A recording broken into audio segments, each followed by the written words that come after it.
para pencari fakta?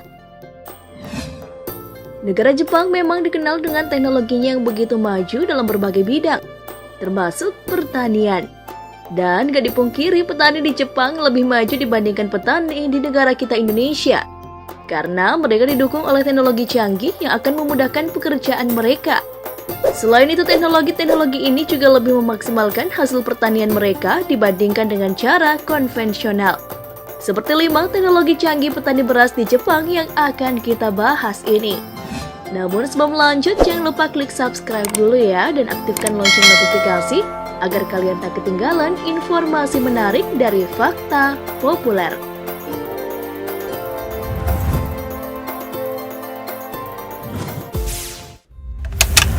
Pembibitan. Hanya benih yang berkualitas unggul dan bermutu tinggi yang layak untuk dibudidayakan. Namun, terlepas dari hal kualitas benih, cara penanaman benih pun akan mempengaruhi hasilnya nih guys.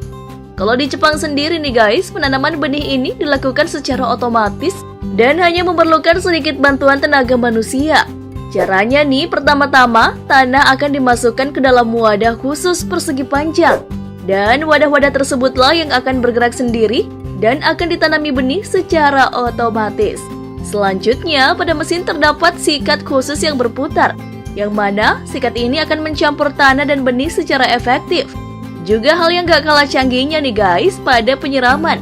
Biji-biji ini selanjutnya akan melewati penyiraman secara otomatis. Canggih banget kan?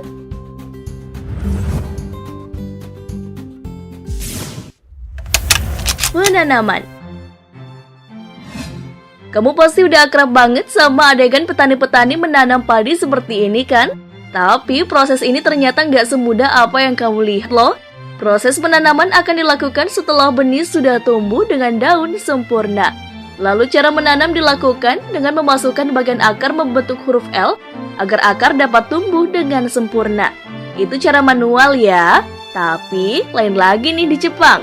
Petani Jepang gak perlu capek-capek lagi turun ke sawah karena mereka sudah menggunakan teknologi canggih. Petani hanya perlu naik ke atas mesin dan gak perlu lagi turun berkotor-kotor ria di dalam sawah. Benih-benih yang sudah tumbuh hanya perlu diletakkan di atasnya. Lalu ketika mesin tersebut sudah dijalankan, benih-benih tersebut akan tertanam dengan sendirinya. Dengan begini jauh lebih menghemat waktu dan tenaga kan?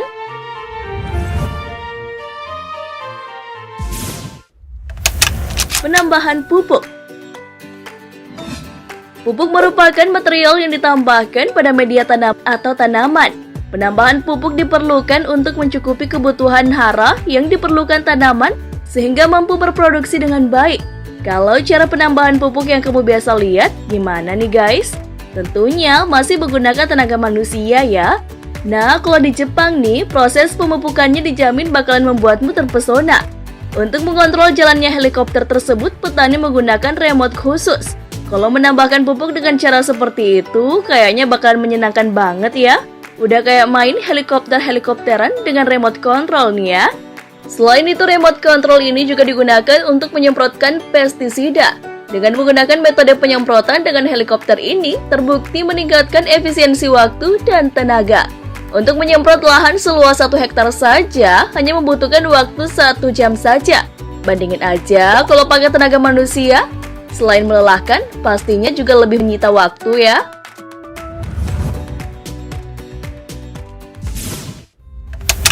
Membersihkan gulma. Gulma atau yang seringkali disebut sebagai rumput liar ini mengganggu pertumbuhan padi yang ditanam. Oleh karena itu, pembersihan gulma sangat penting untuk dilakukan oleh para petani. Cara menyiangkan tanaman dari gulma ini pun bermacam-macam. Bisa menggunakan cangkul kecil untuk gulma yang cukup besar, atau menggunakan tangan jika gulma-gulmanya cukup kecil.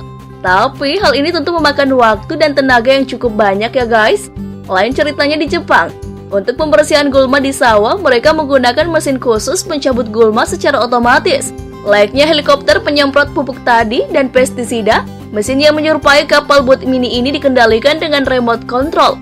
Meskipun gak menggunakan tenaga manusia, mesin ini hanya akan mencabut rumput liar di sekitar tanaman padi, tanpa mengganggu tanaman padi sebenarnya. Kalau membersihkan gulmanya seperti ini mah gak bakalan capek ya? Iya nggak?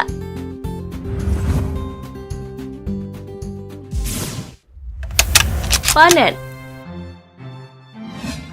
Setelah penanaman bibit, penyemprotan pupuk, dan pembersihan gulma, kini saatnya kita panen nih guys. Seperti kata pepatah, barang siapa yang menanam, maka dia pula yang akan menuai. Ciile. Nah, untuk proses pemanennya pun gak kalah canggihnya nih guys dengan proses-proses sebelumnya. Para petani Jepang menggunakan alat semacam traktor dalam memanen. Mesin ini dilengkapi dengan mesin pemotong di depannya, dan secara otomatis padi yang telah terpotong akan masuk di dalamnya. Pula nih, hal yang gak kalah canggihnya nih, mesin ini gak hanya bisa memotong padi nih guys, tapi juga bisa memisahkan butir-butir padi dari batangnya. Wah, keren sekali ya.